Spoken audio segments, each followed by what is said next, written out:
السلام علیکم ورحمۃ اللہ وبرکاتہ۔ کیا حال ہے سب کا؟ الحمدللہ۔ ہم نوافل کے بارے میں پڑھ رہے تھے، جو دن کی 12 سنتیں ہیں ان کے بارے میں بھی ہم نے پڑھا، یعنی جو سنت مؤکدہ کہلاتی ہیں، اور پھر جو غیر مؤکدہ ہیں ان کے بارے میں بھی پڑھا۔ اس کے علاوہ بھی کچھ نوافل پڑھے جاتے ہیں، جیسے ہر وضو کے بعد۔ حضرت عائشہ سے روایت ہے، انہوں نے فرمایا کہ نبی صلی اللہ علیہ وسلم جب وضو کرتے تھے تو 2 رکعت نماز ادا فرماتے، پھر نماز کے لیے مسجد کی طرف نکل جاتے، یعنی گھر میں وضو فرماتے، 2 رکعت پڑھتے، پھر مسجد جاتے۔ تو یہ وضو کے نفل جو ہیں یہ کیا کہلاتے ہیں؟ تحیۃ الوضو۔ اسی طرح ہر اذان اور اقامت کے درمیان ایک نماز ہے۔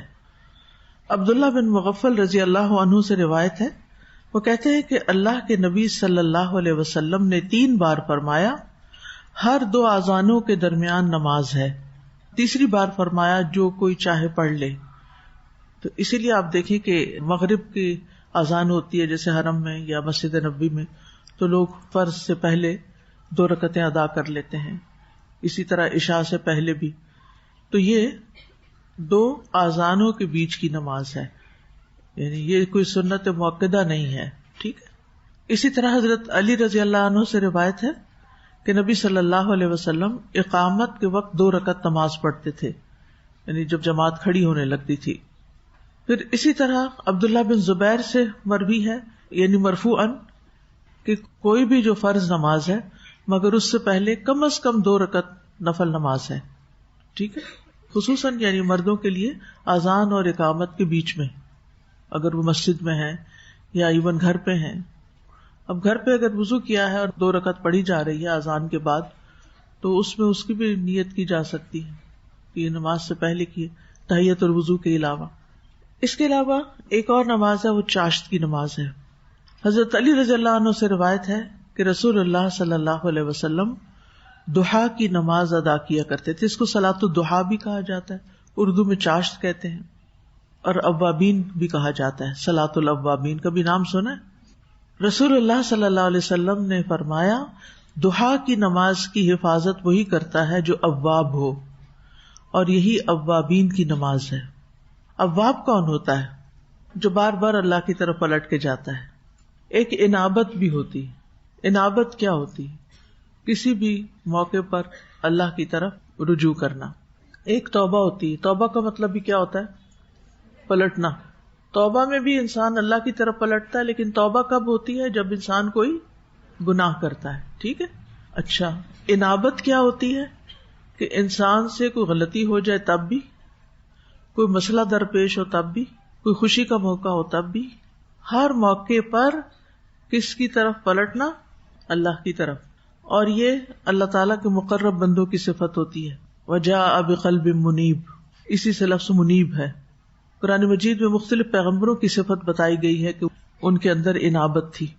تو انابت ایک بڑی ہی خوبصورت صفت ہے، جس میں انسان کا اللہ تعالیٰ کے ساتھ تعلق واضح ہوتا ہے کہ انسان اللہ تعالیٰ کے ساتھ کتنا تعلق رکھتا ہے، یہ کس درجے کا تعلق رکھتا ہے۔ مثلاً آپ چل رہے تھے، آپ کو ٹھوکر لگی، آپ کے منہ سے کیا نکلنا چاہیے؟ آپ کے دل میں کیا آنا چاہیے؟ عام طور پہ کیا ہوتا ہے؟ ذرا غور کیجئے گا، آپ اپنا جائزہ لیجئے گا، پھر اپنے آپ کو نمبر دیجئے گا کہ آپ کس درجے پر ہیں۔ یہ وہ اوقات ہوتے ہیں جب ہم سوچ سمجھ کے ایکشن نہیں کرتے، یہ ہمارے ریئیکشن جو ہوتے ہیں یہ بہت نیچرل ہوتے ہیں، ایک دم منہ سے نکلتا ہے۔ کیا نکلتا ہے منہ سے اس وقت؟ اگر قدرتی طور پر یا اللہ، یا رب، یا رحمان، ایک دم اللہ کا نام نکلا ہے، تو اس کا مطلب ہے کہ آپ شعوری طور پر بھی اللہ کی طرف پلٹنے والے ہیں ہر حال میں۔ اسی طرح آپ خوشی کی خبر سنتے ہیں تو آپ فوراً سجدے میں چلے جاتے ہیں، آپ منیب ہیں، آپ کے اندر انابت ہے۔ اسی طرح کوئی غم کی خبر سنتے ہیں، کوئی دکھ آپ کو پہنچتا ہے، کوئی خیال آپ کو بار بار پریشان کرتا ہے، تو آپ ہر تھوڑی دیر کے بعد پلٹتے ہیں کس کی طرف؟ اللہ کی طرف۔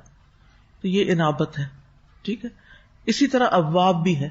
اواب بھی بہت زیادہ اللہ کی طرف رجوع کرنے والا انسان ہوتا ہے، بہت زیادہ پلٹ کر جانے والا، ہر موقع کی مناسبت سے اللہ ہی کی طرف پلٹنا۔ تو اوابین کی نماز کیوں کہا گیا اس کو؟ آپ صبح اٹھے، سحری کے وقت تہجد پڑھی، فجر پڑھی، پھر آپ کچھ کام کاج کیے، اتنے میں سورج نکل آیا، اشراق پڑھی، پھر آپ تھوڑی دیر کے بعد جب زوال ہونے سے کچھ دیر پہلے یا درمیان کا مڈ ڈے میں پھر نماز پڑھ لی، پھر ظہر کی نماز پڑھ لی، پھر عصر پڑھ لی. تو اب یہ اہتمام کون کر رہا ہے؟ بار بار مصلی کی طرف جا رہے، بار بار مصلی کی طرف جا رہے. انابت اور اواب میں فرق ہی ہے. اواب جو ہے وہ یعنی کہ نیکی کے ارادے سے اس طرف بار بار جا رہا ہے. انابت میں یہ ہے کہ گناہ ہو گیا تب بھی پلٹ رہا ہے اللہ کی طرف، غم آیا، کوئی تکلیف آئی تب بھی پلٹ رہا ہے، بار بار اللہ کی طرف جا رہا ہے. تو یہ اوابین کی نماز ہے کہ وہ دن کے ایسے وقت میں جب خوب دھوپ چمک چکی ہوتی ہے وہ اپنے کاموں میں سے وقت نکال کر پھر نماز پڑھ لیتے ہیں. یعنی ان کو نماز پڑھنے کا بہت شوق ہوتا ہے، وہ بار بار مصلی کی طرف جاتے ہیں. رسول اللہ صلی اللہ علیہ وسلم نے فرمایا، تمہارا رب فرماتا ہے، اے ابن آدم، کیا تم اس بات سے عاجز آ گئے کہ تم دن کے ابتدائی حصے میں 4 رکعتیں پڑھو اور میں ان کے بدلے میں تمہارے دن کے آخر تک تمہاری کفایت کروں. یعنی یہ 4 رکعتیں جو ہیں اوابین کی، یہ بڑی ہی قیمتی رکعتیں ہیں. اس سے انسان اپنے سارے معاملات اللہ تعالیٰ کے سپرد کر دیتا ہے. پھر ضحیٰ کی 4 رکعت اور ظہر سے پہلے 4 رکعت پڑھنے کی فضیلت بھی آتی ہے. نبی صلی اللہ علیہ وسلم نے فرمایا، جس نے ضحیٰ کی 4 رکعت اور ظہر سے پہلے 4 رکعت پڑھی اس کے لیے جنت میں گھر بنا دیا جائے گا. پھر اسی طرح مغرب اور عشاء کے درمیان بھی نوافل ہوتے ہیں. حضرت انس رضی اللہ عنہ اللہ عز و جل کے اس فرمان کانوا قلیلا من اللیل ما یہجعون، یہ لوگ رات میں کم سوتے تھے، اس کی تفسیر میں فرمایا کہ صحابہ مغرب اور عشاء کے درمیان نماز پڑھا کرتے تھے. اور یحییٰ کی روایت میں اضافہ ہے کہ اسی سے مراد تتجافی جنوبہم. بہرحال یہ تھے دن کے نوافل. اللہ تعالیٰ سے دعا ہے کہ اللہ تعالیٰ ہمیں اس کی توفیق عطا فرمائے اور ہم زیادہ سے زیادہ اللہ تعالیٰ کی طرف رجوع کرنے والے ہوں. نحمده ونصلی علی رسولہ الکریم، اما بعد فاعوذ باللہ من الشیطان الرجیم، بسم اللہ الرحمن الرحیم. رب اشرح لی صدری ویسر لی امری واحلل عقدۃ من لسانی یفقہوا قولی. الحمد للہ الذی جعل لنا الاسلام دینا وجعل القرآن الکریم منہجا قویما. الحمد للہ الذی استعملنا فی طاعتہ ومن علینا بجزیل نعمہ وبرکاتہ. احمدہ تبارک وتعالی حمدا کثیرا طیبا مبارکا فیہ کما یحب ربنا ویرضی. ہر قسم کی تعریف اللہ کے لیے ہے جس نے ہمارے لیے اسلام کو دین بنایا اور قرآن کریم کو صحیح منہج اور دستور بنایا. ہم اللہ کی حمد بیان کرتے ہیں جس نے ہمیں اپنی اطاعت میں لگایا اور ہم پر اپنی بھاری نعمتوں اور برکات کے ساتھ احسان فرمایا. میں اللہ تعالیٰ کی بہت پاکیزہ اور بابرکت حمد کرتی ہوں جس طرح ہمارا رب پسند کرتا ہے اور راضی ہوتا ہے. تو ہم سب کو ہر حال میں اللہ سبحانہ تعالیٰ کی حمد و ثنا کرتے رہنا چاہیے. نحن نقص عليك أحسن القصص بما أوحينا إليك هذا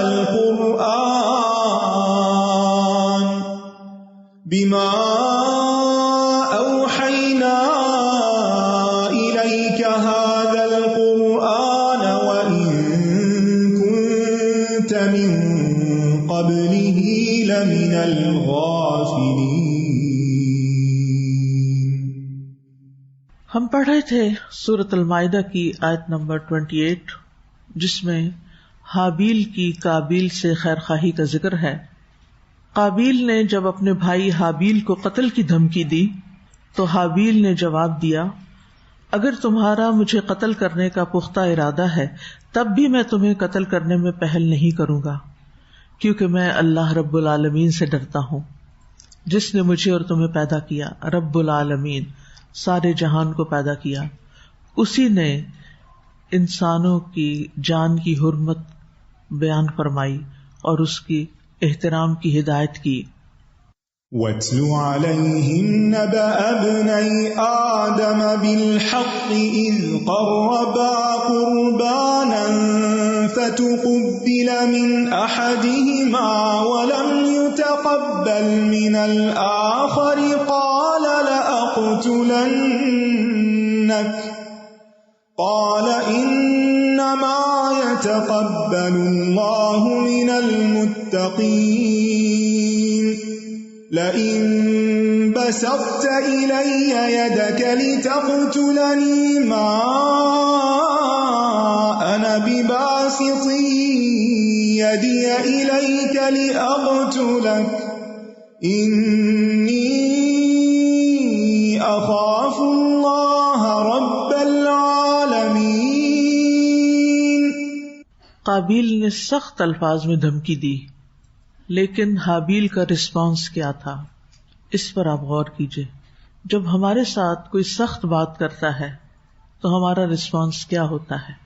اگر کسی شخص نے آپ کو کوئی ایسی بات کہہ دی جو آپ کو بہت بری لگی، بہت ناگوار گزری، بعض اوقات اپنے ہی بچوں کی طرف سے یا شوہر کی طرف سے یا بڑوں کی طرف سے یا دوستوں کی طرف سے کوئی ایسی بات سننے کو ملتی ہے جو ہمارے دل پر بڑا ہی بوجھ بنا دیتی ہے، بڑی تکلیف دہ سچویشن ہو جاتی ہے، اس وقت ہمارا ایک امتحان شروع ہو جاتا ہے۔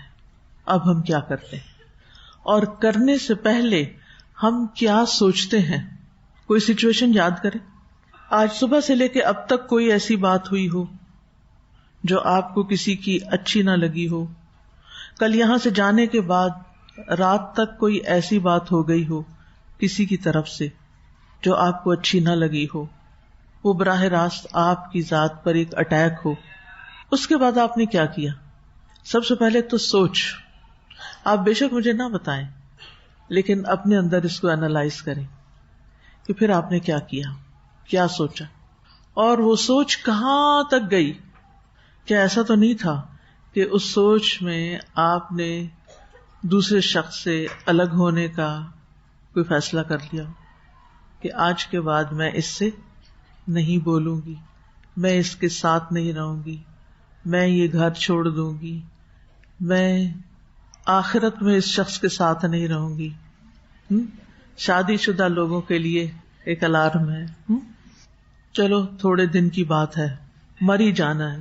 کچھ لوگ تو لٹرلی خودکشی کر لیتے اسی وقت، ماں کی بات بری لگی، باپ نے ڈانٹ دیا کہ نمبر تھوڑے کیوں آئے، اگلے دن پتہ چلتا ہے جی وہ بچے کو بہت بری لگ گئی تھی بات کہ باپ نے ڈانٹا تھا لہٰذا اس نے خودکشی کر لی، وہ فوراً ہی ختم کرنا چاہتا ہے اپنے آپ کو، 5-10 سال کا انتظار بھی نہیں کرنا چاہتا۔ اصل میں ہم اکیلے بھی نہیں رہ سکتے، ہمیں رہنا بھی لوگوں کے ساتھ ہے، پھر ہمیں ان کی باتیں سننی بھی پڑتی ہیں، پھر اس کے بعد ہمارے دل میں ان کے بارے میں کوئی نہ کوئی امیج بھی بنتا ہے، کوئی گرجز بھی آتی ہیں، کوئی خیالات ابھرتے ہیں، پھر اس کے بعد ہماری زبان حرکت میں آتی ہے، کبھی تو فوراً ہی حرکت میں آ جاتی ہے اور بڑی سخت آتی ہے، جو کسی نے کچھ کہا ہوتا ہے اس سے کہیں سخت جواب ہم دیتے ہیں، اور کبھی کیا ہوتا ہے ہم کہتے تو کچھ نہیں، اس وقت کچھ نہیں کہتے کیونکہ ہم صبر کر رہے ہوتے ہیں، ہمیں آج لیکچر ملا تھا صبر کرنے ٹھیک ہے صبر کر رہے ہیں، لیکن واقعی صبر کر رہے ہیں کہ ہماری زبان سے تو کچھ نہیں نکلا مگر ہمارے دل کا حال کیا ہے، وہ کس طرح ریاکٹ کیے جا رہا ہے، وہ کتنا ابل رہا ہے، وہ کیا کیا سوچے جا رہا ہے، وہ کیا کیا تمنائیں کر رہا ہے، یہ سب کچھ بتاتا ہے کہ ہم کہاں کھڑے ہیں۔ ابھی قدرتی باتیں ہیں یہ ہوتا ہے ایسے، لیکن پھر کنٹرول بھی تو خود کو خود ہی کرنا ہے نا۔ اب یہاں پر آپ دیکھیں دونوں بھائی ہیں، ساتھ ساتھ ہی رہتے ہوں گے، گھر میں ہی رہتے ہوں گے، یہ قریب قریب، اس وقت دنیا کی آبادی کتنی ہوگی، ایک گاؤں یا ایک شہر میں ہی رہتے ہوں گے یا ایک کسی غار میں، یا اللہ ہی جانتا ہے کہاں رہتے تھے، لیکن قریب ہی رہتے ہوں گے نا۔ لیکن دونوں کے مائنڈ سیٹ میں فرق ہونے کی وجہ سے دونوں کے ریئیکشنز بڑے فرق ہیں۔ ایک کو بات بری لگی کہ میری قربانی کیوں نہیں قبول ہوئی، اور وہ کسی انسان کی طرف سے نہیں تھی، وہ تو اللہ کا فیصلہ تھا نا، وہ اللہ سے بھی ناراض ہو گیا، اور اس ناراضگی کا اظہار وہ بھائی سے کر رہا ہے جس میں بھائی کا کوئی قصور نہیں، لیکن وہ اپنی خواہش کی تکمیل میں کہ اس لڑکی سے شادی کر سکے وہ یہ سوچ لیتا ہے کہ یہ تو میرے آگے سے ٹلنے والا نہیں، اب اس کو یہ معاملہ ایسے نہیں حل ہونے والا، قتل ہی کر دو، کیونکہ لوگ یہی سمجھتے ہیں نا کہ اگر ہم نے کسی کو قتل کر دیا یا خودکشی کر لی تو یہ معاملہ ختم ہو جائے گا، یہ مسئلہ حل ہو جائے گا. کیا واقعی حل ہو جائے گا یا پہلے سے بھی زیادہ گمبھیر ہو جائے گا؟ تو یہ رائٹ ڈیسیژن نہیں ہوتا. لیکن دنیا کے بہت سارے قتل اسی طرح ہوتے ہیں، انجسٹ بہیویئر کے، انجسٹ رسپانس جس کی کوئی بھی لاجک نہیں بنتی. لیکن لوگ ایموشنز میں اتنے ہائی ہو جاتے ہیں، نیگیٹو ایموشنز میں، کہ پھر وہ نہ اپنا آپ دیکھتے ہیں، نہ اپنے بچوں کا، نہ اپنے بہن بھائیوں کا، کسی کی پرواہ نہیں کرتے، اور جو انہوں نے کرنا ہوتا کر جاتے ہیں.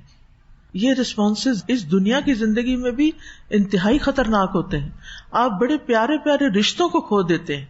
کیا ہوا جو ایک پیار کرنے والے انسان نے کسی وقت اپنے بے خیالی میں آپ کو کوئی روکھا سا جواب دے دیا اور آپ نے اس کو دل پر رکھ کے کہاں سے کہاں آپ نے فیصلے کر لیے، کہاں تک چلے گئے، جن کے نتائج انتہائی گمبھیر ہو سکتے ہیں. تو یہاں پر آپ دیکھیں قابیل کا چیلنج اور حابیل کا رسپانس. وہ کہتا ہے لئن بسطت الی یدک لتقتلنی ما انا بباسط یدی الیک لاقتلک. میں تو حیران ہو جاتی ہوں اس جواب پر، یعنی کتنے بڑے دل کی بات ہے. یعنی آپ کو زندگی میں لوگوں نے ہو سکتا ہے کہ گالیاں دی ہوں، ہو سکتا ہے تانے دیے ہوں، ہو سکتا ہے بری بری باتیں کی ہوں، لیکن ہو سکتا ہے کسی نے آپ کو یہ کبھی نہ کہا کہ میں تمہیں ضرور قتل کر دوں گا. یہ بات تو ہم نے کبھی نہیں سنی ہوگی نا. اللہ تعالیٰ کبھی نہ سنائے کہ کوئی ہمیں یہ کہے آ کے، اور اپنے پیاروں میں سے کوئی کہے. اب وہ بھائی ہے اور وہ اتنی بڑی بات کہہ رہا ہے، تو اس کا رسپانس آپ دیکھیں کتنا نیچرل ہے، کتنا پازیٹو ہے. اور اس کی بنیاد کیا بنی، کس چیز نے اس کو یہاں لا کھڑا کیا، یہ رسپانس کیوں تھا، اس کی وجہ آیت کے آخر میں بتائی جا رہی. کیا؟ انی اخاف اللہ رب العالمین. اس سے یہ پتہ چلتا ہے کہ جب ہمارے ایموشنز میں اللہ کا خوف غالب آ جاتا ہے، جب ہماری زندگی میں اللہ کا ڈر سب سے زیادہ ہوتا ہے، تو پھر ہم صحیح مقام پر آتے ہیں، پھر ہمارے رسپانسز صحیح ہو سکتے ہیں، اس کے بغیر نہیں. اور یہ خوف جو ہے اللہ کا، یہ پیدا کرنا پڑتا ہے. یہ خوف کس طرح پیدا ہوتا ہے، اس میں سب سے بڑی چیز جو فائدہ دیتی ہے وہ ہے علم. اللہ کے بارے میں علم، اللہ کی پہچان، اللہ کی معرفت، توحید کا علم، قرآن کا علم. کیونکہ انما یخشی اللہ من عبادہ العلماء. اور اس میں آپ دیکھیے کہ اس نے صرف یہ نہیں کہا انی اخاف اللہ، وہ کیا کہتا ہے انی اخاف اللہ. آگے وہ کیا بیان کرتا ہے، اللہ کی صفات، رب العالمین. تو اس سے کیا پتا چلتا ہے کہ اس نے اللہ کو کیسے پہچانا، اس کی صفات کے ذریعے، اس کی صفات کے ذریعے. تو جتنی اللہ تعالیٰ کی صفات، اللہ تعالیٰ کے نام ہمیں صرف پتہ ہی نہیں ہوں گے، رٹے ہوئے نہیں ہوں گے، بلکہ ہمارے دل میں حاضر ہوں گے. تو اللہ کا خوف بندوں کو روکتا ہے کسی پر زیادتی کرنے سے. پھر اسی طرح ہمارا دین ہمیں روکتا ہے، ہمارے دین کی تعلیمات. تو بات یہ ہے کہ علم، دین کا علم، ہمارا دین ہمیں روکتا ہے. کس بات سے روکتا ہے؟ کہ مسلمان اپنی زبان اور اپنے ہاتھ سے دوسرے کو تکلیف نہیں دیتا، اپنی ہاتھ اور اپنی زبان سے دوسرے کو تکلیف نہیں دیتا. جابر رضی اللہ عنہ سے روایت ہے کہ ایک شخص نبی صلی اللہ علیہ وسلم کے پاس آیا اور پوچھا، یا رسول اللہ، کون سے مسلمان افضل ہیں؟ باقی بھی مسلمان ہی ہیں جو تکلیفیں دیتے رہتے ہیں، ہم یہ تو نہیں کہہ سکتے کہ کسی نے مجھے برا بلا کہا تو وہ کافر ہو گیا. یہ نہیں ہے وہ مسلمان ہی، لیکن افضل مسلمانوں میں سے نہیں، چاہے میں ہوں وہ کرنے والی یا کوئی اور. افضل مسلمان کون ہے؟ آپ نے فرمایا جس کی زبان اور ہاتھ سے دوسرے مسلمان محفوظ رہے، نہ وہ زبان سے کسی کو تکلیف دیتا، نہ اپنے ہاتھ سے کسی کو تکلیف دیتا ہے. بعض اوقات کہتے ہیں ہم تو کسی کو مارتے نہیں، کچھ نہیں کرتے، لیکن آپ دیکھیے کہ ہاتھ سے اور ہاتھ کے ساتھ پاؤں بھی آ جاتے ہیں. بعض اوقات ہم چلنے میں اس طرح چل رہے ہوتے ہیں کہ دوسروں کو اذیت ہو رہی ہوتی ہے. بعض اوقات ہم اپنے ہاتھ کنٹرول نہیں کرتے، ہر کہیں جب بیٹھے بیٹھے بجانا شروع ہو جاتے ہیں، دروازہ بند کریں گے، بینگ کریں گے، زور سے دھکیل دیں گے، برتن رکھیں گے ٹھک سے رکھیں گے، نہ پرواہ کریں گے کوئی سو رہا ہے، کوئی جاگ رہا ہے، کوئی آرام کر رہا ہے، کوئی بیمار ہے، کوئی پڑوسی ہے. یہ سب کچھ کہاں سے ہو رہا ہوتا ہے؟ لا حول ولا قوت الا باللہ. وضو کرتے ہوئے اتنے چھینٹے کے سامنے کا شیشہ بھی خراب ہو جائے اور پانی سارے سنک میں پھیل جائے, نیچے پھیل جائے, کیا دوسروں کو تکلیف دینا نہیں؟ کتنی ہی دن میں سچویشنز ایسی ہوتی ہیں کہ جس میں ہم پرواہ ہی نہیں کرتے کہ ہمارے بعد پیچھے والے کا کیا حال ہے. اسی طرح بعض اوقات ہم ذرا سا رش ہوتا تو دھکم پیل شروع کر دیتے ہیں, وہ بھی دوسرے کو تکلیف دینے والی بات ہوتی.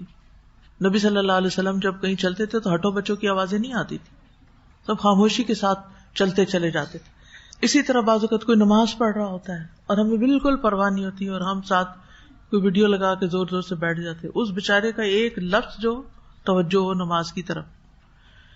یعنی دن میں ان کاموں پر غور کیجئے.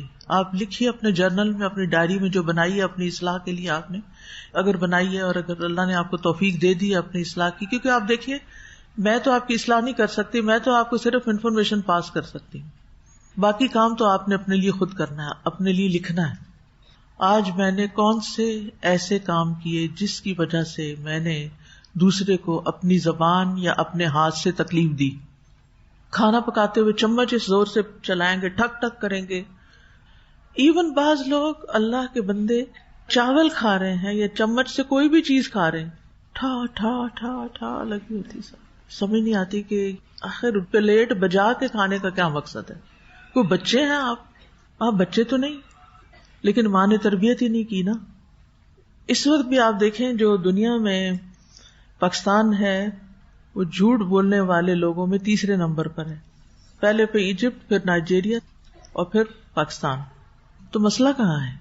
مسئلہ ہم میں ہے. ہم بچوں کی اس وقت میں تربیت نہیں کرتے جب وہ انسان بن رہے ہوتے ہیں, کیونکہ ہماری اپنی کوئی تربیت نہیں.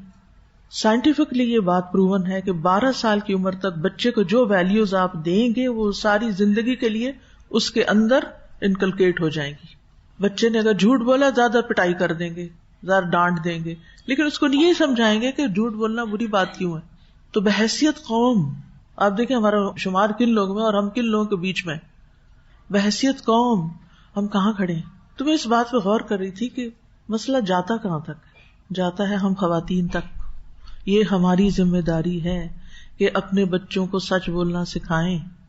اس کے بعد آتا ہے استادوں پہ کہ استاد اسکول کے اندر بچوں کو سچ بولنے پہ سزا نہ دیں, کیونکہ بعض اوقات انہوں نے کوئی غلطی کی ہوتی ہے, وہ سچ کیوں نہیں بولتے, کیونکہ ان کو سزا ملے گی. ان کی تربیت ایسے کریں کہ وہ سچ بول سکیں, ان کے اندر جرت ہو. تو جو بندہ اللہ کے ساتھ سچا نہ ہو, بندوں کے ساتھ سچا نہ ہو, سنسیئر نہ ہو, مخلص نہ ہو, اس کی زندگی کی بنیاد دھوکے اور فریب پر ہو, وہ کیسا مسلمان ہو سکتا ہے؟ پھر کیا توقع رکھ سکتے ہیں اس سے؟ تو ہمیں خود کو کانشیسلی بدلنا ہے, شعوری طور پہ بدلنا ہے, اپنے اندر تبدیلی لانی ہے.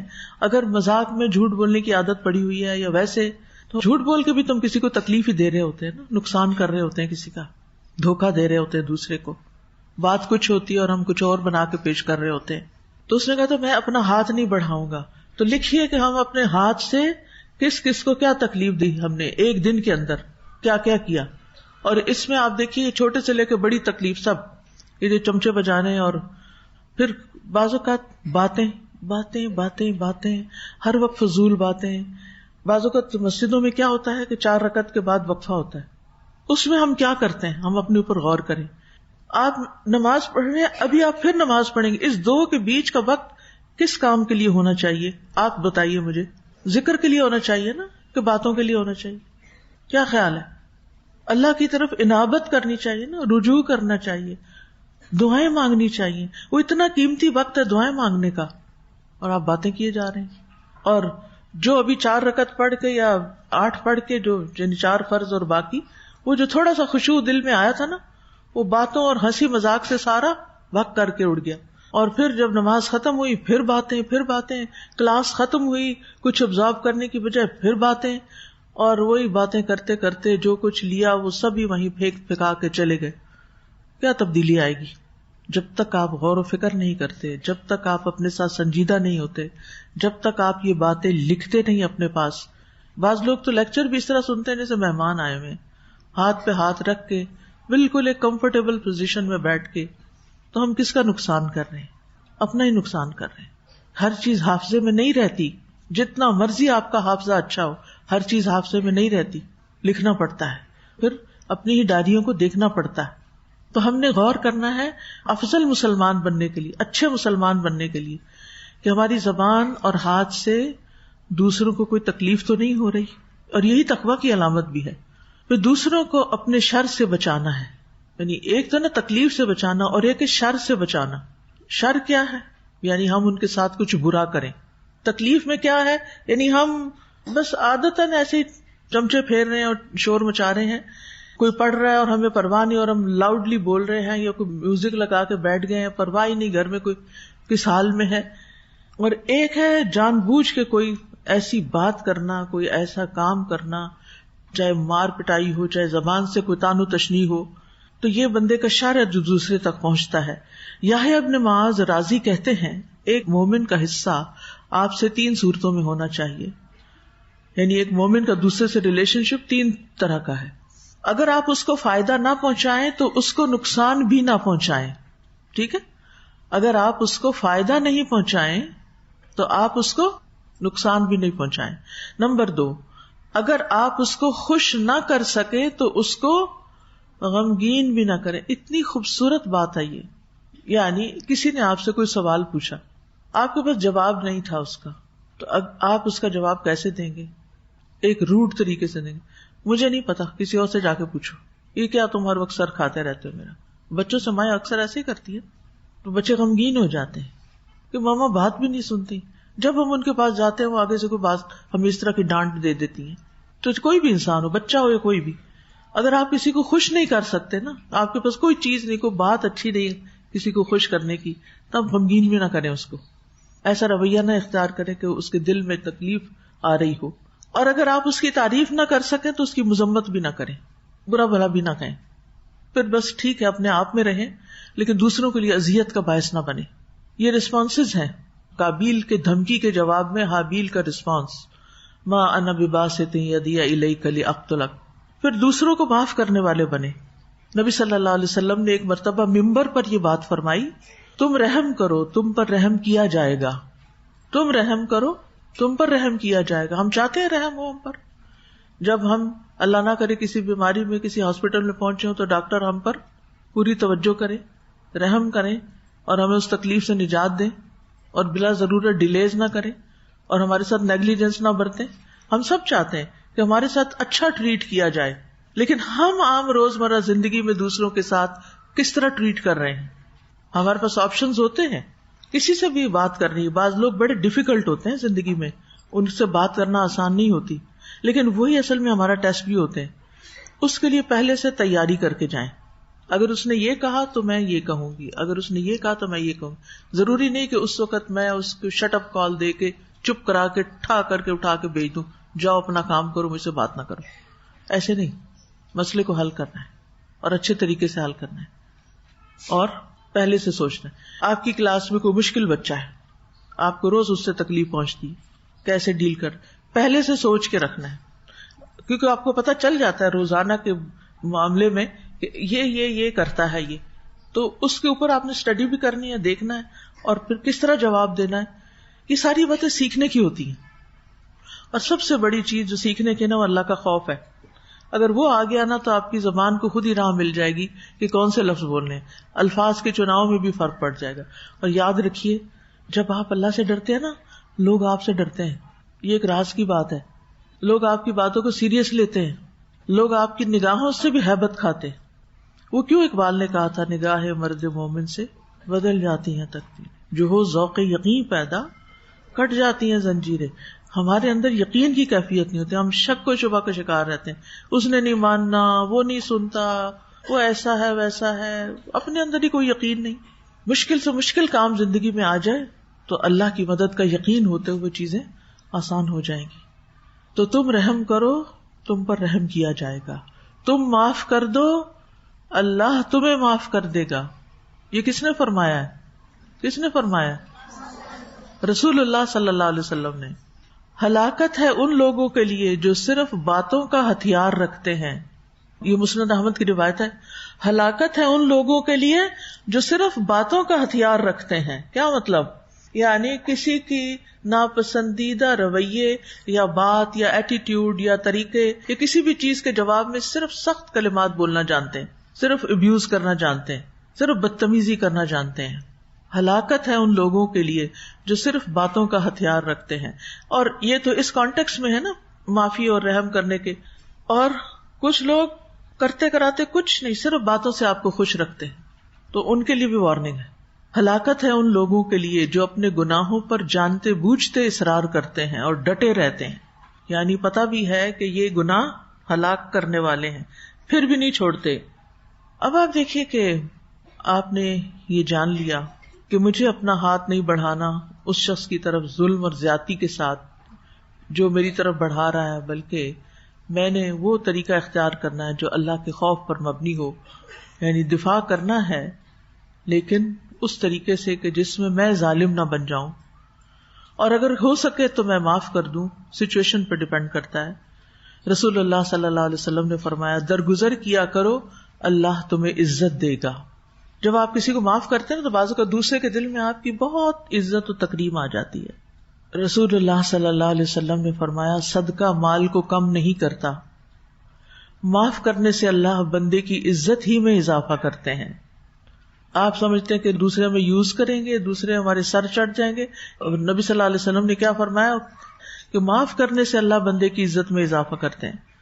اور جو اللہ کے لیے تواضع اختیار کرتا ہے، اللہ کے لیے کا کیا مطلب؟ اللہ سے ڈر کے عاجزی اختیار کرتا ہے یا اللہ کی رضا کے لیے یا اللہ کے چہرے کے لیے، اللہ اس کو بلندی عطا فرماتا ہے.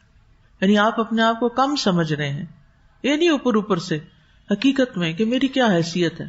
اور حیثیت ہے بھی کیا نا.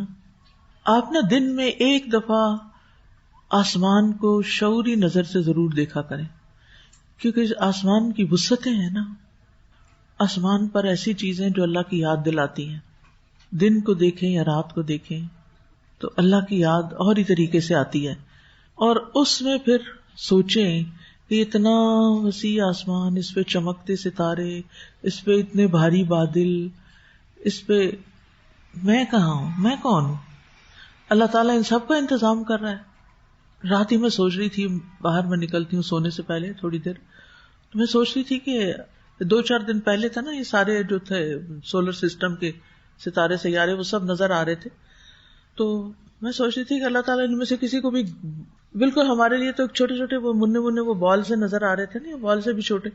کہتے اللہ تعالیٰ چاہے تو ان کو بال کی طرح گھما کے رکھ دے، اللہ چاہے تو زمین کو بال کی طرح گھما کے رکھ دے. ہم کہاں ہیں؟ ہمارا کیا ہوگا؟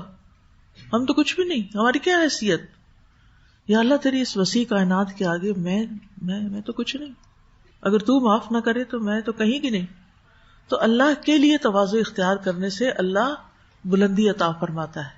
پھر جو برا چاہتے ہیں ہمارے ساتھ، ان کے ساتھ احسان کا معاملہ کریں.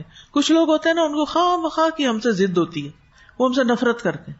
جواباً ہم بھی کیا کرتے ہیں؟ ڈٹ جاتے ہیں، لہٰذا مسئلہ حل ہی نہیں ہوتا.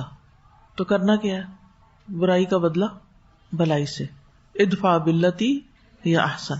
حضرت علی رضی اللہ عنہ کہتے ہیں ہم نے رسول اللہ صلی اللہ علیہ وسلم کی تلوار کے دستے میں یہ لکھا ہوا پایا، جو تم پر ظلم کرے اس سے درگزر کرو، جو تم سے رشتہ توڑے اس سے رشتہ جوڑو، جو تمہارے ساتھ برا کرے اس کے ساتھ احسان کرو، اور حق بات کرو اگرچہ تمہارے نفس کے خلاف ہی کیوں نہ ہو.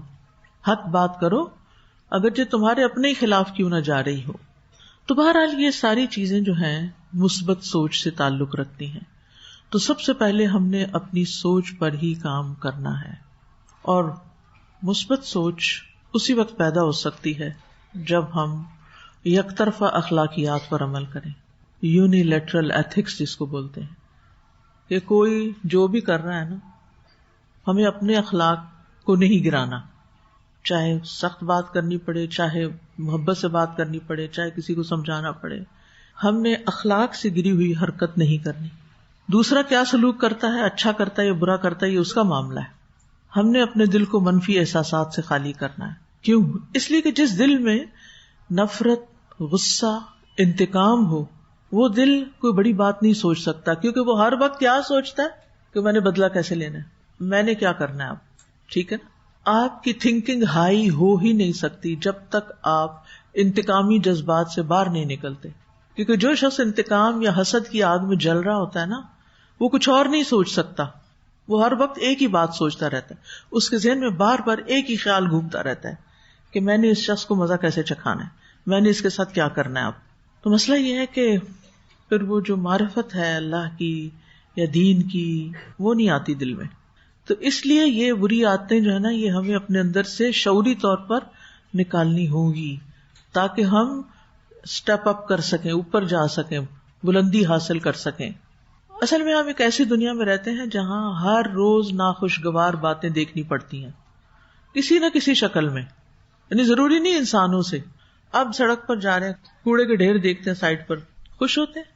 کوئی بھی خوش نہیں ہوتا. لیکن پھر کیا ہوتا ہے؟ پھر ہم کیا کرتے ہیں؟ پھر بھی جا کے وہیں کوڑا پھینک دیتے ہیں. خوش نہیں بھی ہوتے لیکن خود بھی وہی کام کرتے ہیں. تو یہ بھی ناخوشگوار بات ہے نا. اچھا، کوڑے کا ڈھیر دیکھ کے آپ کو کیا سوچ آتی ہے؟ یہاں ڈسٹ بن انسٹال ہونا چاہیے. اور کیا سوچتے ہیں؟ کیا کسی کو یہ خیال آتا ہے کہ یہ کوڑا پھینکنے والوں کو کوئی شعور ہی نہیں ہے؟ کسی کو آتا ہے یہ خیال؟ مجھے تو یہ خیال آتا ہے، سچی بات ہے. یعنی کہ کس طرح پھینک دیا یہاں اپنے گھر کے آگے، کیونکہ کچھ لوگوں کا گھر بھی ہوتا ہے وہاں، تو انہوں نے اپنا پھینکا ہوگا لوگوں نے آ کے، اور اپنا بھی پھینک دیا. کہیں سے تو شروع ہوا نا. اس طرح کی بہت سی ناخوشگوار چیزیں جو انسانی رویوں کے نتیجے میں، کیونکہ ظہر الفساد فی البر والبحر بما کسبت ایدی الناس، خشکی اور سمندر میں جو فساد پھیلا ہے یہ لوگوں کے اپنے ہاتھوں کی کمائی ہے، لوگوں کے کیے سے ہوا یہ فساد. اب وہ انوائرمنٹ کی بڑی بڑی باتیں تو میں اس وقت نہیں کرنے جا رہی کہ جو فساد ہم مچا چکے ہیں ایئر پولوشن کی شکل میں، یا زمین کے اوپر یا سمندر کے پانی میں جو زہر گھول چکے ہیں، لیکن ہے یہ ہمارا اپنا ہی قصور. تو اب ہم کیسے جیئیں پھر؟ بعض اوقات بہت ساری ایسی باتیں، خبریں لوگ پریشان کر دیتے ہیں نا، ایسی ساری ایسی پولوٹیڈ ایئر میں سانس ہی نہیں آتا پھر بندے کو. ایک ہی حل ہے، اپنے اندر جنت پیدا کریں، اپنے اندر جنت پیدا کریں. امام ابن تیمیہ نے کہا تھا، جنتی فی صدری، میری جنت میرے سینے میں ہے، میں جہاں جاتا ہوں وہ میرے ساتھ ہوتی ہے، میں جہاں جاتا ہوں میرے ساتھ ہوتی ہے. اگر میرے سینے میں جنت ہے نا تو جہاں میں جاؤں گی وہ میرے ساتھ ہوگی، میں ہر جگہ ایک خوش انسان کے طور پر زندگی بسر کر سکوں. مثلاً جب میں جیسے ٹریول کر رہی ہوتی ہوں اور جہاں مجھے کوئی کوڑے کا ڈھیر نظر آتا ہے نا، میں ادھر سے فوراً اپنی نگاہ پھیر لیتی ہوں، دوسری طرف کرتی ہوں. اگر دوسری طرف بھی نظر آ رہا ہو تو پھر میں نیچے دیکھنے لگتی ہوں، غض بصر کر لیتی ہوں اور کوئی اچھی سی بات سوچنے لگتی ہوں، کیونکہ اس کو دیکھ کے طبیعت خراب ہوئی ہے تو میں نہیں چاہتی زیادہ دیر یہ خراب رہے، اس کو واپس اپنی اصل پہ لوٹنا چاہیے. کوئی اچھی بات سوچنے لگتی، کوئی اچھی بات یاد کرنے لگتی.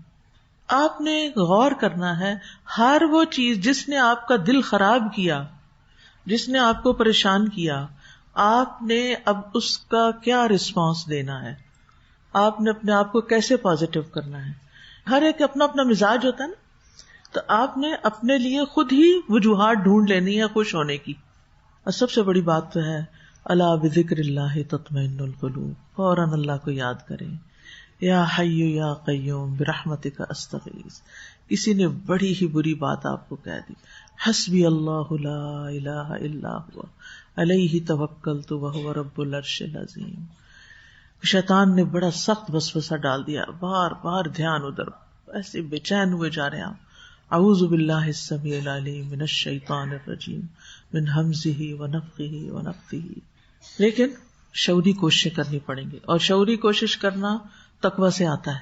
تقویٰ ہوگا نا تو یہ کوششیں بھی سوجھ جائیں گی آپ کہ کس موقع پر کیا یاد کرنا ہے آپ نے.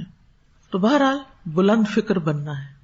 وہ اقبال نے بھی کچھ کہا تھا نا، نگاہ بلند سخن دل نواز جان پرسوز، یہی ہے رختے سفر میر کارواں. کتنا خوبصورت شعر ہے. میر کارواں، خاص طور پر جو لیڈرز ہیں، چاہے آپ ٹیچر ہیں، چاہے آپ انچارج ہیں، چاہے آپ ڈائریکٹر ہیں، چاہے آپ کوآرڈینیٹر ہیں، جہاں بھی آپ میر کارواں ہیں، قافلے کو لے کے چل رہے ہیں، جہاں آپ ڈرائیور ہیں، سب سے بڑا تو آپ کا جو اللہ کی طرف سے ایک رول ہے ماں کی حیثیت میں، تو نگاہ بلند. آج کو نہ دیکھیں، اس وقت کو نہ دیکھیں کہ بچے نے کار پہ اسکریچ ڈال دیا. اگر آپ نے اس کے بدلے میں اس کو دے چانٹا مارا ہے تو یہ آگے جا کے کیا بنے گا. فیوچر سوچیں، ویژنری بنے، دور تک دیکھیں. آج کے میرے ایکشن کا نتیجہ کہاں جا کے نکلنے والا ہے. تو نگاہ بلند، کوڑے کو نہیں دیکھیں، آسمان کو دیکھیں، نگاہیں پھیر لیں. سخن دل نواز بات کریں تو وہ یحییٰ راضی کی بات یاد کر لیں کہ اگر آپ کسی کو خوش نہیں کر سکتے تو غمگین بھی نہ کریں. جاں پرسوز یعنی اندر ہی اندر خود ہی برے خیالات کو آپ نے جلانا ہے، نیگیٹیوٹی کو خود جلانا ہے، آپ نے اپنی جان جلانی. یہ خون جلا کے ہی چراغ جلے گا. پھر آپ دیکھیے کہ اسی آیت سے ہمیں پتہ چلتا ہے، یہ ابھی ایک سبق سیکھا تھا آپ نے اس آیت سے، ما انا بباسط یدی الیک لاقتلک. لوگ آپ پر زیادتی کریں گے لیکن آپ نے کیا کرنا ہے، ما انا بباسط یدی الیک لاقتلک. آپ نے کچھ سخت بات کر دی، میں جواب میں نہیں کروں، سخن دل نواز کروں. ایک اور سبق جو اس آیت سے ہمیں ملتا ہے وہ یہ کہ اللہ تعالیٰ سے ڈرنے والا گناہ کی طرف قدم نہیں اٹھاتا، خاص طور پر کبیرہ گناہ جیسے شراب نوشی، زنا، قتل، ماں باپ کی نافرمانی، جادو کرنا. یہ کتنا عام ہوتا چلا جا رہا ہے. اللہ رحم کرے، اللہ رحم کرے. عمل قوم لوط اور بھی جو کبیرہ گناہ ہے، کسی پر معصوم بھولی بھالی لڑکیوں پر تہمت لگا دینا. تو اللہ کا خوف جو ہے یہ گناہوں سے روکنے کا سب سے قوی سبب ہوتا ہے. کسی پہ زیادتی کرنے والی بات تو ایک طرف، عام گناہوں میں بھی نہیں پڑتا انسان. پہلے جو میں نے باتیں کی ہیں وہ حقوق العباد سے متعلق تھی، یہاں آپ کی اپنے خواہشات سے متعلق ہے کہ آپ کی خواہش آپ کو کسی گناہ کے کام پہ اکسا رہی ہے. بعض اوقات آپ دیکھیں بھولی بھالی لڑکیاں مردوں کے ٹریپ میں کیسے آ جاتی ہیں. پہلے تو ہوتا تھا obnoxious کالز آتی تھی فون پہ، وہ تو شکر ہے کچھ کم ہوئی. لوگ رانگ نمبر ملاتے تھے، پھر آپ نے رانگ نمبر اٹھا لیا، اب آپ نے اس کو ڈانٹا، اس نے آگے ہنس کے بات کر دی تو آپ کو بھی ہنسی آ گئی اور بات خراب ہو گئی. کہاں سے کہاں، پھر باتوں سے آگے ملاقات شروع ہو گئی اور ملاقات سے آگے اور فساد شروع ہو گئے. تو ایک کال سے آپ کہاں سے کہاں پہنچ گئے، شروع کہاں سے ہوا. تو انی اخاف اللہ رب العالمین. ہیلو کون بول رہے، پتہ ہے رانگ نمبر ہے، ادھر ہی رکھ دیں، یہ بھی کہنے کی ضرورت نہیں رانگ نمبر. اور اگر دوسری دفعہ آئے تو کریڈل اٹھا کے چیک کر کے نیچے، بات ختم. اب کیا ہوتا ہے، کبھی کبھی آپ لوگ گروپس میں ہوتے ہیں، کبھی آپ کا نمبر کسی کو مل جاتا ہے، کوئی آپ کو میسج کر دیتا ہے، کوئی مرد، اور اس کو پتا ہے آپ الہدیٰ میں پڑھتی ہیں، آپ دین جانتی ہیں. اب وہ آپ سے کیا پوچھے گا، سوال. کون سا سوال پوچھے گا، دین کا. آپ کہیں گے یہ تو میرا فرض بنتا ہے کہ میں اس کی، آپ 2 لفظ لکھا کیجیے، آسک سم مفتیز، کیونکہ وہ نمبر تو پیچھے پتا چل، نمبر کے پیچھے نام بھی لکھے ہوتے، جہاں پتا چل جائے میل ہے، آسک سم مفتی صاحب، بات ختم. Block the number. بات نہیں بڑھائیں. بہت ہی ضروری کوئی بات ہو، بعض اوقات کلیگ ہوتے ہیں آپ کے، کہیں آپ کام کر رہے ہوتے ہیں، انٹریکشن ہوتا ہے کہیں، تو اس صورت میں آپ کو بات کرنی پڑتی ہے. جچے تلے لفظوں میں بات کریں، گنے ہوئے لفظوں میں، گنے ہوئے لفظوں میں میں کہہ رہی ہوں، لمبی بات نہیں، پھنس جائیں گے. لوگ نہ رمضان دیکھتے ہیں نہ رمضان کے بعد دیکھتے ہیں. اور یہ شیطان جو جکڑے ہوئے ہیں، تو جکڑے کا مطلب جیل میں نہیں بند، بس یہ کہ جکڑے ہوئے ہیں لیکن ہیں دے آر دیئر. کسی کو جکڑ دیا جائے تو وہ بھاگ دوڑ نہیں کر سکتا، لیکن چالے چلنے میں تو جکڑ کے بھی چلے جاتا ہے وہ. اور ہم نے پڑھا تھا نا، اس کا وسوسہ دور سے بھی جاتا ہے. یہ بات یاد ہے آپ کو، آدم علیہ السلام دور سے بھی وسوسہ ڈالتا ہے. اب وہ جکڑا ہوا، جکڑنے کا مطلب پتہ نہیں، اس کو زنجیریں ڈال دی گئی ہیں نا. اب کئی لوگ زنجیروں میں بھی، یعنی وہ اتنا ڈٹرمنڈ ہے کہ اس میں بھی چلے گا، وہ وہاں کھڑے ہو کے بھی ستون کے ساتھ بھی بندھا ہوا ہے نا، تو وہاں بھی آپ کو دور سے وسوسہ ڈالنے کے چکر میں ہوگا. اور پھر ان کے چیلے تو نہیں نا جکڑے ہوئے، وہ تو پھر رہے ہیں نا، وہ تو کہیں نہ کہیں سے آپ کو اپنے جال میں پھانسنے کی کوشش کریں. اب آپ جواب نہیں دیں گے، کیوں؟ انی اخاف اللہ رب العالمین. ہم ڈرتے ہیں لوگوں سے، میرے ماں باپ کو پتہ چل گیا میری شامت آ جائے گی. ایسے ایسے مشکل پاسورڈ رکھتے ہیں فون کے کہ کوئی نہ کھول سکے، چاہے گم جائے تب بھی خیر ہے، کسی کا کام نہ آئے فون، لیکن اللہ دیکھتا ہے. ماں باپ کا خوف زیادہ دیر نہیں فائدہ دیتا، اللہ دیکھتا ہے. بندوں سے نہیں ڈرے، اللہ سے ڈرے. انی اخاف اللہ رب العالمین. تو جس طرح اللہ کی رحمت ہمیں نیکیوں پہ ابھارتی ہے، شوق سے آگے بڑھتے ہم، ایسے ہی اللہ کا خوف ہمیں برائی سے روکتا ہے. اور اب آپ دیکھیں یہ مردوں کی بات تو ہے ہی ہے کہ مرد اور عورت کے بیچ میں جو ایک اٹریکشن ہے اس کی وجہ سے بعض اوقات جو لڑکیاں پھنس جاتی ہیں وہ تو ایک مسئلہ الگ ہے ہی کہ جن کا پھر کوئی آگے فیوچر نہیں رہتا. لیکن یہاں تو ایک اور وبا پھیل گئی ہے کہ لڑکیاں لڑکیوں کے پیچھے, اور اس کو کوئی برائی نہیں سمجھتا, اسے برائی نہیں سمجھا جاتا. کیا چیز روکے گی آپ کو؟ کسی کا چیک نہیں ہے, اللہ کا خوف کہ اللہ کو یہ کام پسند نہیں, میں اللہ سے ڈرتی ہوں. اور جب تک اللہ کا ڈر نہ ہو تو انسان بہت سی برائیوں سے نہیں بچ سکتا. چوری کی عادت پڑ گئی بچپن سے, کسی کی چیز دیکھی, بڑا اچھا موقع چیز چرانے کا, لیکن میں ہاتھ نہیں بڑھاؤں گی چوری کے. انی اخاف اللہ رب العالمین. کیوں؟ میں اللہ سے ڈرتی ہوں, میں اللہ سے ڈرتی ہوں, میں نے چوری نہیں کرنی. جس کے اندر اللہ کا ڈر آ گیا نا, وہ سارے ہی گناہوں سے بچ جائے گا. اور اگر انسان ہونے کے ناطے بھول گیا نا کسی وقت اور ہو گیا کچھ, تو فوراً رجوع کرے گا. وَخَرَّ رَاكِعًا وَأَنَابَ, فوراً خیال آتے ہی جھک گئے, گر پڑے سجدے میں اور اللہ کی طرف رجوع کر لیا.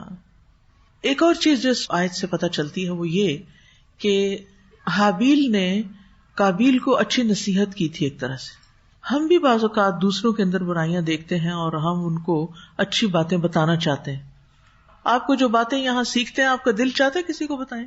بعض اوقات آپ کسی کو مسئلہ دیکھتے ہیں اور آپ کو سمجھ آ رہی ہوتی کہ اس کا حل کیا ہے نا, خرابی کس کی, غلطی کس کی, آپ کیسے اس کو ایڈوائس دے کے آپ اس کو اس مشکل سے نکال سکتے ہیں, لیکن آپ کو سمجھ نہیں آتی کہ کروں کیا, کیسے کروں. ہوتا ہے ایسے؟ تو یہ بھی اپنی ڈائری میں لکھیں. کیا میں دوسروں کو اچھی باتیں بتانا چاہتی ہوں؟ کیوں بتانا چاہتی ہوں؟ یہ بھی ساتھ ہی سوچ لیا کریں. کیوں بتانا چاہتی ہوں؟ میں یہاں آتی ہوں, بیٹھتی ہوں, پڑھاتی ہوں, کیوں پڑھانا چاہتی ہوں؟ وائی. آپ آتے ہیں, پڑھتی ہیں, کیوں پڑھتے ہیں؟ پھر یہ لکھیں کہ کیا میں یہ بھی چاہتی ہوں کہ دوسروں پر میری اچھی باتیں اور میرے لیکچرز اثر کریں, دوسرے کچھ سیکھیں اس سے, دوسرا بات مان لے. آپ اپنے بچے کو سمجھائیں اور بچہ آپ کی بات سن لے. کیا آپ یہ چاہتے ہیں؟ یعنی کیا میں یہ خواہش رکھتی ہوں کہ میری گفتگو میں اثر ہو؟ رکھتی ہیں آپ یہ خواہش؟ ہاں, لکھیں اس کو بھی. اچھا, آپ نے آگے ہاں یا نہ لکھنا ہے, کسی کو نہیں دکھانے کی ضرورت, اپنے لیے لکھنا ہے ہاں میں چاہتی ہوں, یا کہ نہیں میں نہیں چاہتی. تو آپ دیکھیے کہ ہم یہ سب کچھ کرنا تو چاہتے ہیں, لیکن بعض اوقات ہماری باتوں میں اثر ہی نہیں ہوتا, لوگ سنتے ہی نہیں, لوگ توجہ ہی نہیں کرتے. اس کے پیچھے کیا وجہ ہوتی ہے وہ ڈھونڈنی ہے آپ نے. یعنی آج آپ کو ایکسپیرینس کریں, کسی کو کوئی اچھی بات بتائیں اور پھر دیکھیں کیا ہوا, پھر وجہ بتائیں اپنے آپ کو, اپنی غلطی خود تلاش کریں. اور اگر دوسرے نے بات سن لی اور دلچسپی لی تو دیکھیں کہ کیا چیز فائدہ دی. ٹھیک ہے, اسی طرح یہاں نیچے لکیر لگا لیں, یہ الگ ایکٹیویٹی. ایک اور ایکٹیویٹی کریں جو پیچھے میں پڑھا چکی ہوں, اس کے نتیجے میں آپ کے بچے یا شوہر یا گھر کے فرد کی کوئی غفلت, بے اعتدالی, لاپرواہی دیکھ کر میرے دل میں کیا خیالات آتے ہیں. کسی بچے یا شوہر یا گھر کے فرد یا کسی بھی انسان کی غفلت, بے اعتدالی, لاپرواہی دیکھ کر میرے دل میں کیا خیالات آتے ہیں. نیکسٹ کوشچن ہے, ان خیالوں کے آنے کے بعد میں کیا کرتی ہوں؟ اس کا جواب لکھنا ہے. کیا کرتی ہیں آپ؟ کوئی بتائے گا؟ آپ کے گھر میں کوئی لاپرواہ بچہ ہے, کہیں جوتے پھینک دیتا ہے, کہیں تولیہ پھینک دیتا ہے, کہیں کپڑے پھینک دیتا ہے, کہیں کھانا گرا دیتا ہے, کبھی کچھ کبھی. یہ ساری حرکتیں آپ کو کیسے لگتی ہیں؟ اس کے بعد آپ کیا سوچتے ہیں؟ اپنے آپ کو جلا رہے ہیں, جلا رہے ہیں, جلا رہے ہیں, جلا رہے ہیں. کب سیکھے گا یہ, کب بڑا ہوگا یہ, کب عقل آئے گی اس کو. اچھا, یہ سارا کچھ کرے جاتے ہیں نا, اب سوچے جاتے سوچے جاتے سوچے جاتے. اب آپ اپنے آپ سے پوچھیں, کیا آپ کی ان سوچوں اور آپ کے ان خیالات سے کوئی تبدیلی آنے والی ہے؟ کیا آپ کی ان سوچوں سے جو آپ سوچے جا رہے ہیں, کیا دوسرے کے اندر کوئی تبدیلی آنے والی ہے؟ کیا ان سوچوں اور خیالوں سے میرے رویے میں کوئی فرق پڑتا ہے؟ کیا فرق آتا ہے؟ رویہ, اب صرف سوچ نہیں, اب رویہ. آپ چاہے تو بولیں گے, چاہے غصے میں گھوریں گے, حتیٰ کہ جو کام آپ کریں گے, جو کھانا آپ پکاریں گے نا, آپ کی یہ وائبز اس میں بھی جائیں گے اور اس کا مزہ ہی خراب ہو جائے گا. آپ یہ آزما کے دیکھ لیجیے. آپ اللہ کا ذکر کرتے ہوئے کھانا پکائیں, آپ مثبت سوچ کے ساتھ کھانا پکائیں, کھانے کا مزہ اور ہوگا. کیونکہ جو آپ کر رہے ہیں وہ آپ کے اندر سے لہریں, آپ کی نگاہوں سے, آپ کے ہاتھوں سے وہ ساری کھانے کے اندر جا رہی ہیں. آپ تجربہ کر کے, اصل میں آپ نے تو اپنے گھر کا ہی کھانا کھایا ہوا نا. جب میں پی ایچ ڈی کر رہی تھی 6 months کنٹینیوس ٹریولنگ کی تھی, کنٹینیوس فار 6 months. کبھی کسی ہوٹل میں، کبھی کسی کے گھر، کبھی کہیں. اور یہ تعلیمی سفر تھا، رحلہ فی طلب العلم تھا. بہت تجربے ہوئے مجھے. اسی طرح طالب علمی کے زمانے میں مختلف لوگوں کے ساتھ رہنے کا موقع ملا، ہاسٹل میں رہنے کا موقع ملا، 100-200 لوگوں کے ساتھ یا زیادہ، مجھے یاد نہیں کتنے تھے ہمارے ہاسٹل. اور پھر دعویٰ کے سلسلے میں جو تربیت ہوتی ہے، جانا پڑتا ہے مختلف برانچز کو دیکھنے یا لوگوں سے ملاقات کرنے یا درس وغیرہ دینے کے لیے. تو اس میں آبویسلی کھانا انسان کی ضرورت ہے، آپ کو کھانا تو کھانا پڑتا ہے. کبھی کہیں کھانا پڑتا ہے، کبھی کہیں، کبھی کہیں. ایک ہی چیز ہوتی ہے، ٹیسٹ میں زمین آسمان کا فرق ہوتا ہے، شکل میں زمین آسمان کا فرق ہوتا ہے. تو میں ہمیشہ غور کرتی ہوں کہ فرق اتنا کیوں آیا. اس پہ میں نے کچھ لوگوں سے بات بھی کی، تو مختلف لوگوں نے اپنے تجربے بتائے کہ جب دل خوش ہوتا ہے، سوچ اچھی ہوتی، کھانا بھی اچھا بنتا ہے. کیونکہ پھر پتہ کیا ہوتا ہے، ہم سوچوں میں گم ہوتے ہیں، ہم کہتے ہیں نمک ڈالا تھا کہ نہیں، ایک دفعہ اور ہی ڈال لیتے ہیں، یہ روزہ چکھنا تو ہے نہیں. یہ حشر ہوتا ہے پھر کھانے کے ساتھ. پھر ہمیں بھول جاتا ہے کہ کتنا ٹائم گزر گیا اس کو گلنے میں، پانی کتنا ڈالنا ہے یہ بھی بھول جاتا ہے. تھوڑا ڈال دیا، کبھی بہت زیادہ ڈال دیا، کھانے کا تو حشر ہو گیا. یعنی ہمارے رویے میں فرق پڑا نا ان نیگیٹو سوچوں کے ساتھ ہم نے. اور یہ پتا گھر کے اندر ہوتی ہے نا، میں اس لیے ان کو ایڈریس کر رہی ہوں، یہ ہمارے گھروں کے اندر ہوتی ہیں، ہمارے بال بچوں میں ہوتی ہیں، جن کی وجہ سے گھر کے اندر میں نے عموماً خواتین کا رویہ انتہائی نیگیٹو پایا. 2-4 روز پہلے کسی نے کہا کہ اگر کسی بچی کی ساس اس کے ساتھ ایسا اور ایسا اور ایسا کرے تو بچی کیا کرے. تو خیر میں نے جو کچھ بتایا، میں نے کہا کہ ساس کو بھی کسی کام لگایا جائے. تو کہتے کہ ساس آلریڈی کلاسز اٹینڈ کرتی ہیں لیکن ان کی زبان پر کوئی فرق نہیں پڑا. یہ بات میرے لیے کتنی تکلیف دہ ہوگی کہ کوئی مجھے بتائے کہ ایک خاتون درس بھی اٹینڈ کرتی ہے اور گھر جا کے گھر والوں کو ذلیل بھی کرتی ہے، تو وہ پھر کچھ سیکھ رہی ہے؟ کچھ نہیں سیکھ رہی، وہ صرف کانوں سے ٹکرا رہی ہیں آوازیں اور باتیں اور انفارمیشن. اس کے رویے میں نہیں تبدیلی آ رہی. تو یہاں میں اسی لیے ایڈریس کر رہی ہوں کہ آپ کے رویے میں کیا تبدیلی آتی ہے، اور وہ رویہ پھر آگے اس کی کیا ٹرین چلتی ہے، اور اس سے آگے کتنے کام خراب ہوتے ہیں. اور ان معصوم بچوں کا جن کی آپ تربیت کر رہے ہیں، ان کا فیوچر کتنا متاثر ہو رہا ہے. جس گھر میں ایسے بچے پل رہے ہیں، وہ بڑے ہو کے کریں گے کیا؟ سارا کانفیڈینس لوز کر جائیں گے، پڑھائی سے انٹرسٹ لوز کر جائیں گے، ان کی زندگی میں کوئی اچھے ادب آداب نہیں ہوں گے. اس لیے لوگوں کے رویے آپ کو بہت زیادہ متاثر نہیں کرنے چاہیے. بات شروع ہوئی تھی ہماری کہ ہم کسی کو درس دینا چاہتے ہیں، ہم کسی کو نصیحت کرنا چاہتے ہیں، کسی کو کوئی تلقین کرنا چاہتے ہیں، تو وہ اثر کیوں نہیں کرتی؟ بچوں پہ کیوں نہیں اثر کر رہی آپ کی نصیحتیں؟ ایک ماں نے مجھے میسج کیا کہ میرا بچہ 10 سال کا، تو میں اس کو ہر روز کہتی ہوں نماز پڑھو، مسجد بھیجتی ہوں، وہ کبھی جاتا ہے کبھی دیر کرتا ہے. تو آج مجھے غصہ آیا، میرا روزہ بھی تھا، میں نے تو اس کو لگا دی کچھ، اور پھر میں نے ڈانٹ ڈپٹ کے اسکول بھیج دیا. تو اب میری اپنی طبیعت خراب ہے. ذمہ دار کون ہے؟ کون ذمہ دار ہے؟ خود ہی ذمہ دار ہیں ہم اپنے رویوں کے. لا تزر وازرۃ وزر اخرى. آپ کو پہلے ہی مرحلے پر سوچنا چاہیے تھا کہ آپ کی بات بچے پہ اثر کیوں نہیں کر رہی. یہاں سے ہم جڑ نہیں پکڑتے، ہم اس فرسٹریشن کا شکار ہوتے ہیں. ہم ان کو روز سمجھاتے ہیں اور نہیں سمجھتے، ہم اپنی پڑ جاتی، ہم روز سمجھاتے ہیں. بھائی بچے کو کیوں نہیں اثر ہو رہا؟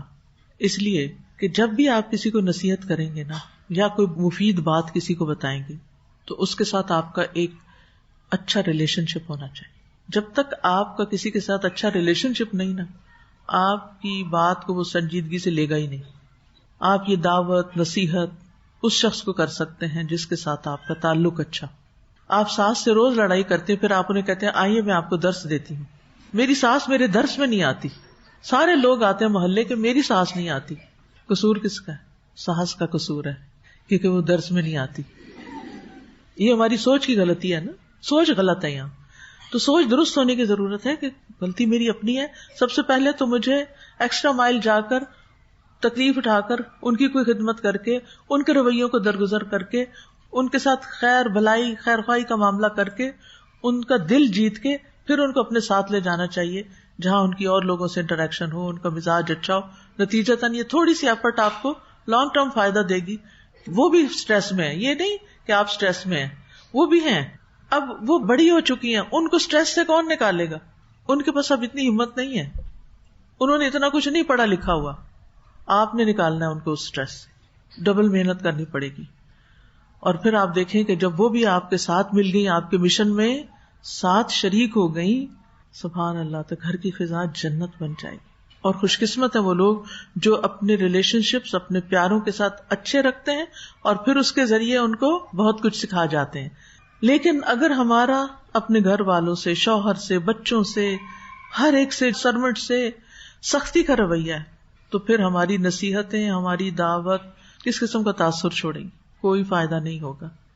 مثلاً آپ ایک گروپ انچارج ہیں، کسی بچی نے آپ کو کہا کہ باجی مجھے ایک بات نہیں سمجھ آ رہی. اب دو رویے ہو سکتے ہیں آپ کے. اس وقت میں بہت بزی ہوں، آپ جائیے، پھر میں آپ کی بات سنوں گی. اب آپ نے اس کو کیا فیل کرا دیا؟ وہ آئے گی واپس؟ آپ نے اس کو اچھا فیل نہیں کروایا. وہ چلی گئی اور چلی گئی، آپ کے ہاتھ سے گئی. کوئی ہوگا جس کو بڑی مجبوری ہوگی نا، تو وہ مجبوری کے تحت پھر آ جائے گا آپ کے پاس، ورنہ نہیں آئے گا. اسی طرح بعض اوقات کچھ لوگ مسئلہ بیان کرتے، وہ اتنی لمبی بات کرتے ہیں، اسی بات کو ریپیٹ کیے جاتے ہیں. اگر آپ ان کو کہ باتیں کم کریں، مجھے مسئلہ بتائیں، کیا ہوگا؟ کیا نتیجہ نکلے گا؟ اچھا نہیں، آپ اتنے اسمارٹ ہو کہ فوراً اس میں سے کوشچن کریں، یعنی ان کی بات تھوڑی سی کاٹ کے ان کو سوال کر کے ان کو خود ٹریک پہ لائیں، بجائے اس کے کہ آپ ان کو کہیں باتوں میں میرا وقت ضائع نہیں کریں. تو پھر اسی زبان سے جس سے آپ نے دوسرے کو ہرٹ کیا ہوا ہے، بدتمیزی کی ہوئی ہے، بد اخلاقی سے جواب دیا، اسی سے آپ اس کو اچھی سے نصیحت کرتے ہیں کہ بھئی یہ کام ذرا جلدی کر لیں، تو اس کا رویہ کیا ہوگا. تو ہم سب نے غور کرنا ہے کہ ہمارے ریلیشن شپس اپنے گھر والوں کے ساتھ کیسے ہیں. کیا ہم ان کو تنقید کرتے رہتے ہیں؟ کیا ہم صرف جہنم کی باتیں کرتے رہتے ہیں؟ کیا ہم صرف گناہوں کی باتیں کرتے رہتے ہیں اور ان کی کمزوریوں کا احساس دلاتے رہتے ہیں؟ تو سچائی سے سوچنا ہے آپ نے، ٹھیک ہے؟ اور دوسروں کی بے اعتدالیوں اور غفلت بھرے رویوں کی وجہ سے دل سے گرج نکالنے کی کوشش کرنی ہے، ٹھیک ہے؟ کیونکہ آپ یہ سارا کام اپنے رب کی خوشی کے لیے کر رہے ہیں اور رب کے ساتھ آپ نے سچے ہونا ہے. اور پھر یہ ہے کہ دوستی اور محبت اور ایثار، اسی کے ذریعے آپ کی بات دوسرے کے اوپر اثر کرے گی. تو جہاں بھی مشکلات ہیں، تھوڑا ٹائم دینے کی ضرورت ہے، تھوڑی توجہ کرنے کی ضرورت ہے. صرف اتنا کہنا کافی نہیں ہوتا صبر کرو، بلکہ یہ کہنا بھی کہ میں سمجھ رہی ہوں کہ آپ کیسے سوچ رہے ہیں، آپ کیا فیل کر رہے ہیں، اللہ تعالیٰ اس کو ٹھیک کرے گا، کوشش کرتے ہیں اس کو مل جل کے. یعنی کچھ اچھے جملے یاد رکھیں اپنے لیے کہ جو آپ ایسے موقع پہ بول سکیں. اور 5 ایسے لوگوں کے نام لکھیے اپنی ڈائری میں جن کے ساتھ آپ کا تعلق بہت اچھا ہے، اور 5 ایسے لوگوں کے نام لکھیے جن کے تعلقات آپ سے اچھے نہیں ہیں. اب سوچئے اچھے ہیں تو کیوں ہیں، اور اچھے نہیں تو کیوں نہیں. ٹھیک ہے؟ یہ پتہ کیا ہے، آپ نے خود اپنا انالیسس کر کے اپنی اصلاح کرنی ہے. یہ پہلے بھی میں بات کر رہی نا کہ میں تو صرف آپ کو بتا سکتی ہوں، جب تک آپ لکھیں گے نہیں، جب تک سوچیں گے نہیں، تو آپ کے اندر کے جو سفر ہے نا، یہ طے نہیں ہوگا. آپ نے خود سوچنا ہے کہ لوگوں کے منفی رویوں پہ میں نے کیا کرنا ہے، کیا خاموش ہونا ہے، جواب دینا ہے، کوئی اظہار کرنا ہے، نہیں کرنا، کسی کی غیر موجودگی میں مجھے کیا بات کرنی ہے، اور مختلف اپنے خیالات اور جذبات کا محاسبہ کرتے رہنا ہے. تو یہ اصل میں ایک طرح سے اپنا محاسبہ ہے، سیلف انالیسس. یا رب العالمین، جو کچھ ہم نے سیکھا ہے اللہ ہمیں اس پر عمل کی توفیق دے، ہمارے دل بدل دے، ہماری سوچوں کو مثبت کر دے، ہمارے رویے بدل دے، ہمارے اعمال میں بہتری عطا، ہمیں افضل مسلمان بنا دے. یا رب العالمین، ہمارے اخلاق درست کر دے، ہمارے ایمان مضبوط کر دے، ہمیں اپنی خشیت، انابت اور ہمیں اپنی طرف رجوع کرنے والا بنا لے. یا اللہ ہماری ساری مشکلات آسان کر دے. اللہ تعالی ہمیں عمل کی توفیق دے. وآخر دعوانا ان الحمد للہ رب العالمین. سبحانک اللہم وبحمدک، اشہد ان لا الہ الا انت، استغفرک واتوب الیک. السلام علیکم ورحمۃ اللہ وبرکاتہ. فاقصص القصص لعلهم يتفكرون